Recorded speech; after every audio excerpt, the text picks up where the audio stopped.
Nights into Dreams has been data mined. For the Nights community, and for video gaming in general, this is a huge deal. Nowadays a game will release and it's data mined within an hour. Nights, however, took a little longer to get here, but it's better late than never. Now, before I show you some of the discoveries that have been made, I need to provide a little bit of context to this whole event, just so you know what's happening and who's involved. Two things. Firstly, Nights into Dreams is a game that came out on the Sega Saturn in 1996. It is not this version of the game that has been data mined. As some of you are aware, Saturn game code can be very inconvenient and awkward to work with, and that is one of the reasons why the Saturn version hasn't been fully data mined to this day. At least that's how I understand the situation. Nights into Dreams received a remaster in 2008 for the PlayStation 2. Now, as I said, because of the Saturn code being too difficult to work with, this PlayStation 2 remaster was basically built from the ground up. They essentially made the entire game again from scratch. This PS2 remaster was only released in Japan. Then finally, in 2012, that PS2 remaster was ported to PlayStation 3, Xbox 360 and PC. This port kept all of the code from the PS2 intact while adding a number of things like leaderboards and presenting the game in higher definitions. This 2012 port was released worldwide and is still available on Steam for the PC. It is this PC version from 2012 that has been data mined. The second thing I need to mention is, I'm not a data miner. For this video I did dabble in a little bit of basic modding just to capture footage for something specific later on, but aside from that I know next to nothing about modding or hacking or anything of the sort, so if I get any information wrong then I apologize in advance. The people responsible for making these discoveries are the Grammar Warden and Ketrin. Grammar Warden created an image viewer for the game and began unpacking all of the files to see what they were. These include both 3D models and textures. Ketrin then joined in the data mine to help comb through the files as there were a lot of them. I have been in contact with Ketrin about this data mine, and as I understand it, this Nights into Dreams excavation is still ongoing. Nobody is sure if anything else will be found, but it is entirely possible that more things could be discovered. I'll be leaving links to all the relevant websites so everybody can go and see these discoveries for themselves, as well as stay up to date with any developments should there be any. I would like to thank Grammar and Ketrin for their hard work because, my god, they've been digging through a gold mine of content, and because there is so much stuff from this said gold mine, I will only be documenting just some of the things that I personally found interesting, but trust me, there's a whole lot more. I'm going to start with some of the small neat little things and then make my way up to some of the more groundbreaking discoveries. So, with all that finally said, let's begin. A statue in Soft Museum named Leori has a reflective mirror-like surface in the game. However, an unused texture file exists for the same 3D model, showcasing a more realistically depicted statue. It seems to present a more ancient Greek or Roman aesthetic. Also, it seems one of the other sculptures in Soft Museum has Easter egg text that normally can't be read in-game, but thanks to seeing the texture file, we can just about decipher what it says now. The Easter egg seems to read, "I am a sculpt, Huvenji," and then a date of 2007-06-07, which is about 5 or 6 months before the PlayStation 2 remaster was released in Japan. I'm not sure what or whom Huvenji is, but if I had to hazard a guess, I'd say it might be a pen name of the artist who worked on the textures. If so, it's a nice little Easter egg that went unnoticed for almost 10 years. Yeah, sorry, just a quick last minute edit. Literally while I'm editing the video, I decided to just check this up quickly. The word Huvenji doesn't come up with any hits on Google. However, the word Huayenjie does come up, and I'm probably pronouncing this horribly wrong, but basically, that word, when translated from Chinese, translates to English as the word Chinatown, which actually coincides with what this Easter egg means because the PlayStation 2 remaster wasn't made by a Japanese dev team, it was made by a Chinese dev team. So essentially what this Easter egg is saying is, I am a sculpt made in China or Chinatown in the year 2007. So it's likely not a artist pen name, it's just the location of where in the world this texture was made. Just thought I'd quickly add that in there. During the boss fight with Jackle, he throws 4 tarot cards at you, however only one can be visibly seen, the Chariot card. On the hint screen for the Jackle boss fight, it does display the other cards in his set, but during the fight itself they are never used. Thanks to the data mine, we can finally see these other cards more clearly. It seems aside from the Chariot card, Jackle also owns the Tower and the Sun cards, but I can't figure out what these other cards represent. If anybody has any theories as to what they might be, please let me know in the comments.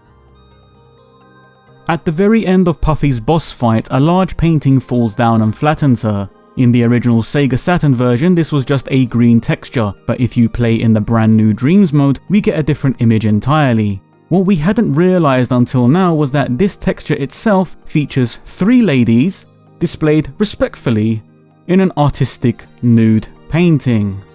In the game, however, the painting has been rotated and slightly stretched, so the contents of the image are not super visibly clear, but it is there. 3 naked women killed Puffy. Only in your wildest dreams. When it comes to the NiGHTS series, it utilizes calendar and clock features depending on the date and time that your system is currently set to. For example, playing the game Christmas Nights into Dreams on New Year's Eve will turn the game into New Year's Nights into Dreams, altering the title screen and giving some of the characters different outfits. The PS2 remaster and the 2012 port utilizes these same features and even added a new date that hadn't been seen before: Halloween.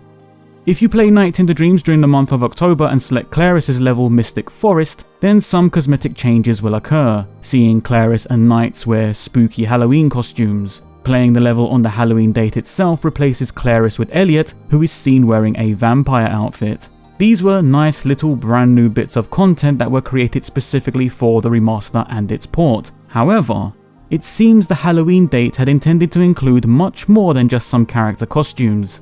Looking through the game code, it seems an entire Halloween themed level, complete with its own Halloween themed boss, had begun development at one point but was scrapped fairly early on. This scrapped Halloween stage connects to the aforementioned Mystic Forest level. The file list shows that Elliot would have had his own version of the stage too, likely with his own flight path data and item placement instead of just using Claris's.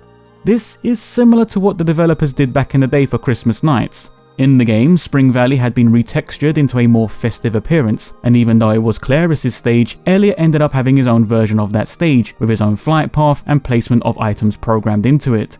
It seems that the Halloween date would have attempted to do something similar to this. Rather than just being a mere model swap for the characters, the Halloween stage could have been another mini story event, like what Christmas NiGHTS had been. Elliot's alternative level data can actually be loaded, however an issue occurs where all the items within the level are suddenly out of bounds and you can't reach them. The rest of the level is severely broken, with certain areas being unreachable now, like the underground cave which is creepily closed off. If that wasn't enough of a cool discovery, it is also currently being speculated that the Halloween themed boss could have been Puffy, as flight path data for the Halloween boss arena matches the layout of Puffy's stage. Sadly, there are no references of what these areas could have looked like with the Halloween texture, as this seasonal theme was scrapped before any further assets could have been made for it, aside from 2 things. Firstly, a small piece of Halloween themed music had been discovered many years ago when the PS2 remaster originally released, and it was the earliest indicator that a Halloween level might have existed at some point, but since no further data mining had occurred back then, we were never entirely sure just where the song would have appeared in the game. I presumed it might have been used for an alternative Halloween themed title screen, but now upon learning that a Halloween level was planned, it's more than likely this song was meant to be heard during the level itself. Here's a small sample of the song.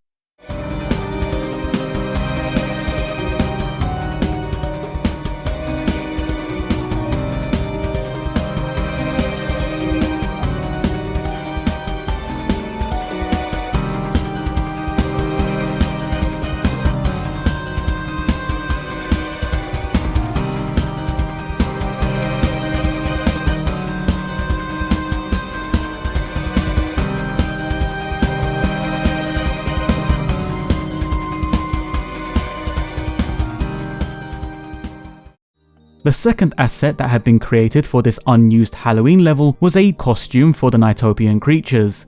The Nightopians were NiGHTS into Dreams' version of what essentially was the Chow Ally system in Sonic Adventure. Technically, the Nightopians were the precursor for the Chow. In Christmas NiGHTS, the Nightopians would put on little Santa outfits to reflect that season. This incomplete model and incomplete texture file shows a Nightopian wearing a Halloween themed outfit that most likely would have been used for the scrapped Halloween level. It seems this seasonal event was cancelled fairly early on, as no other unused visual assets can be found. It is a shame the level was scrapped, and it's unclear why they didn't develop it further, though if I were to make a guess, I'd say it likely came down to the tight deadlines for the project. As it had been said before, the PS2 remaster was built from the ground up. They essentially had to make Nights in the Dreams all over again from scratch. It's possible then that due to their deadlines, they had to forego adding in too much brand new extra content and focus more on making sure most of the original base game was accounted for, and in the end, reskinning all of the assets for Mystic Forest and Puffy's boss arena would have probably taken up too much time. Nights and seasonal events tend to go hand in hand, and it seems the intentions were there to do more with those dates. It's a shame we never got to see this realised further, and I can't help but wonder what other dates could have been on the design table at one point. I personally would have loved to have seen a Valentine's Day event of some kind. Now, let's talk about unused character models, because this game has a ton of them. It seems most, if not all, characters in the game have beta 3D models and beta texture sheets. This discovery in itself leads to a bunch of other interesting observations being made. For example, NiGHTS' beta model. This lower poly model had been scrapped in favour of the developers instead using the character model from the PlayStation iToy game SEGA Superstars. This unused 3D beta model of NiGHTS would then be used as the base for a scrapped version of Reala's beta assets, one of which incorrectly maps the centre of Reala's chest area to the soles of his feet instead. Why the beta NiGHTS model was scrapped in favour of using the SEGA Superstars model is unclear, but in doing so I think it set a stronger benchmark for the graphical quality that developers needed to shoot for. Beta models of the other characters didn't seem up to a certain standard, so it's likely they started over to reach a specific level of quality. Gilwing's beta model makes him look like he's really fed up, and Puffy's model makes her seem like she's seen some shit. Speaking of Reala, here's something that had been bugging me for years and I never realised why until this discovery was made. Observe NiGHTS when they drill dash. Now, when you play Nights in the Dreams on April 1st, the character model and texture is switched to Reala as a April Fool's seasonal event. Observe Reala when he drill dashes. Did you notice the difference? Essentially, what happens when NiGHTS drill dashes is the character morphs from one form to another, the second form removing NiGHTS' legs. As NiGHTS comes out of the drill dash, the legs morph and reappear. I had never really noticed it until now, but when Reala drill dashes, his form doesn't morph, and his legs remain as usual. The reason this bugged me is because whenever I saw Reala drill dashing, it always looked off, and I couldn't put my finger on why that was until this discovery was made, because Reala does have a 3D drill dash model in the game, one that does remove his legs, but for some reason it goes unused, hence why his legs remain tailing behind him during the drill dash. Reala's drill dash always looked weird to me, and now I know why. It's because he's not doing it properly. While on the subject of boss characters and the misuse of their 3D models, Jackle has a huge graphical issue occurred during his boss fight, but it wasn't something that could be explained until this DATAMINED discovered the character's beta model and texture sheets. During Jackle's boss fight, if you successfully hit him, he loses his cape. The cape would then float to the ground, and Jackle would try to reclaim it, with you essentially trying to stop him from doing that. This is how Jackle's cape looks while he wears it. And here is the same cape again when it's discarded. What are those two blue circles, and why has the texture been misaligned on the 3D model? This issue has been annoying me for literal years. I first noticed this issue when I was testing the port at SEGA Europe back in 2012, and I actually reported this issue. I was simply told that this issue would not be fixed, as it was also a bug in the PS2 remaster from 2008, and due to deadlines, any low-grade texture or graphical bugs that were in the PS2 remaster would not be fixed for this 2012 port. I didn't get any further information as to what the graphical issue was or why it was occurring until this DATAMINED provided me with the answer. Like every other character in the game, Jackle also has a beta 3D model and beta texture sheet that goes unused. Take note of the shape of Jackle's cape in both his beta model and the final. The beta model is a more narrow cape with pointed sections angling slightly outward to the sides. The final model is a larger cape with the pointed sections fanning out in a more symmetrical fashion, making the cape longer instead of narrower. Can you see where we're going with this? What happens during the boss fight is Jackle is wearing the final 3D model of his cape when he's flying around. However, when you remove the cape from him, the 3D model of the cape suddenly reverts to the beta model instead. The switch from the final 3D model to the beta model is very subtle, and you likely wouldn't notice it unless you were aware that a beta model for the cape existed in the first place, which I didn't know until this data mine showed me that there was one. When the cape switches from the final to the beta, the texture gets stretched incorrectly on the model as well.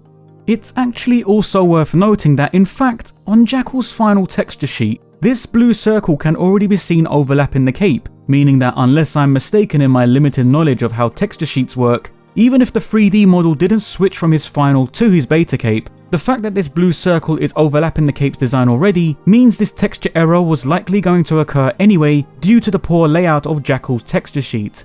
As for what the blue circle itself is, I suspected that it might be the inside of his cuff, because aside from his eyes, that's the only other time the shade of blue is used for him, and seeing that there is a similar circle with an orange hue also tends to lend itself to the circles belonging to his cuffs. Either way, this texture bug for Jackle has finally been answered thanks to this data mine uncovering the beta model and the layout of the texture sheet itself. NiGHTS has some big head models that go unused, 3 to be exact, ranging in different sizes. It's speculated that these models could have been used for one of NiGHTS' many transformations, as the character is known for morphing into things like a dolphin or a bobsleigh, though what purpose these big heads would have provided is not clear. Something I'm personally theorizing is that this could have been a negative status effect for NiGHTS, rather than being a useful intentional transformation, so perhaps something similar to how NiGHTS has a flattened 3D model for when the cave in Mystic Forest crushes them. Maybe the big head models could have been used for when the character has been affected by an enemy or part of the terrain. Either that or it was just Sonic Team testing out different states for the character's transformations. Regardless, it's another intriguing find, and quite a humorous one. It appears at one point that a test level existed for NiGHTS.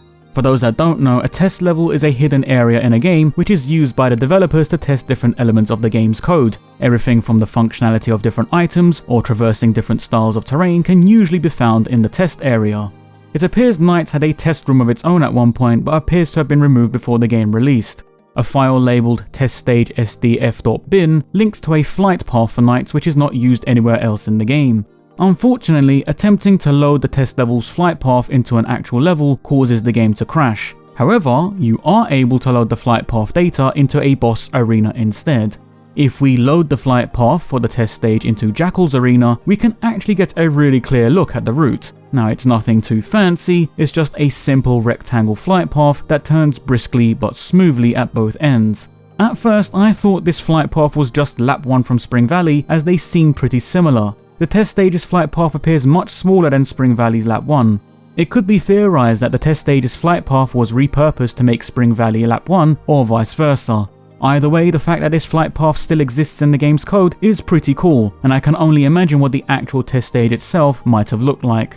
And while we're on the subject of the test stage, I figured I'd mess around with some of the bosses and load this flight path into all of their arenas just to see how they behaved. Here's a couple of funny results.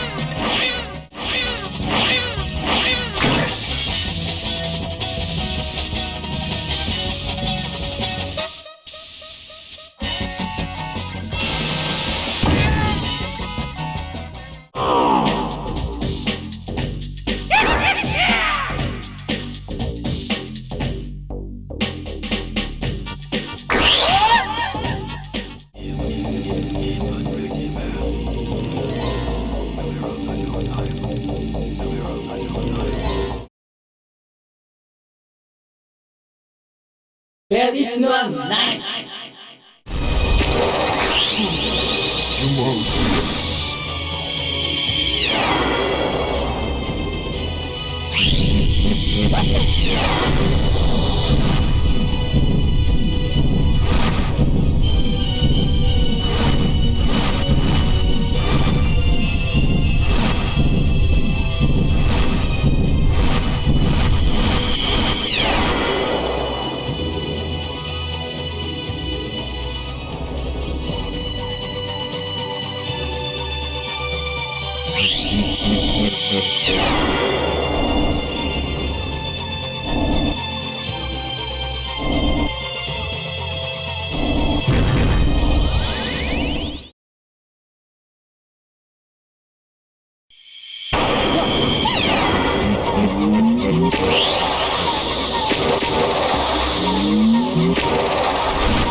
What's actually happening here is I'm manipulating Wiseman to just keep doing the first stage of his attack over and over again, so he continuously shoots nothing but fireballs for the entire fight. And because the fireballs stay on the flight path, they don't disappear, they keep going until they eventually hit you.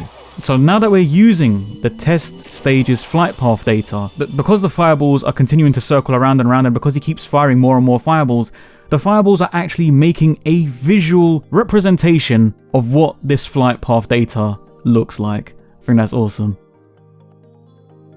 Now, I've saved the best for last, or at least the best according to my personal preferences. I present to you Mecha NiGHTS. I love this discovery so much. Realistically speaking, Mecha NiGHTS wouldn't be the correct term for what this asset is, but it's been dubbed as Mecha NiGHTS by Ketrin, who drew this cool fan art of it, and I've affectionately taken to calling it Mecha NiGHTS as well. However, what this actually is it's a remote control toy of NiGHTS that is used by the Nightopians.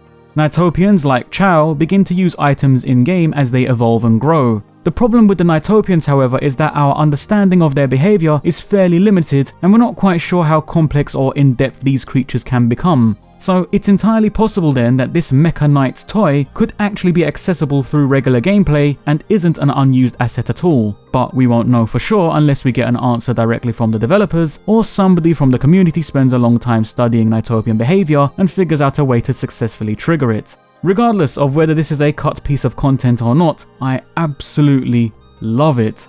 The colour palette for this toy is also strange, as it doesn't reflect NiGHTS' colours at all. In my opinion, it seems to lend itself more to the colour of the Burning Rangers, which was another Sonic Team IP that has a few Nights into Dreams Easter eggs of its own. My initial knee-jerk reaction to seeing this red and white Robo NiGHTS was that it was some sort of Burning Rangers skin for NiGHTS, but I was later corrected once it had been revealed this model is actually of an in-game toy rather than a new costume. But still, you know, if we ever get Burning Rangers 2, Mecha NiGHTS for Burning Rangers 2 please, thank you.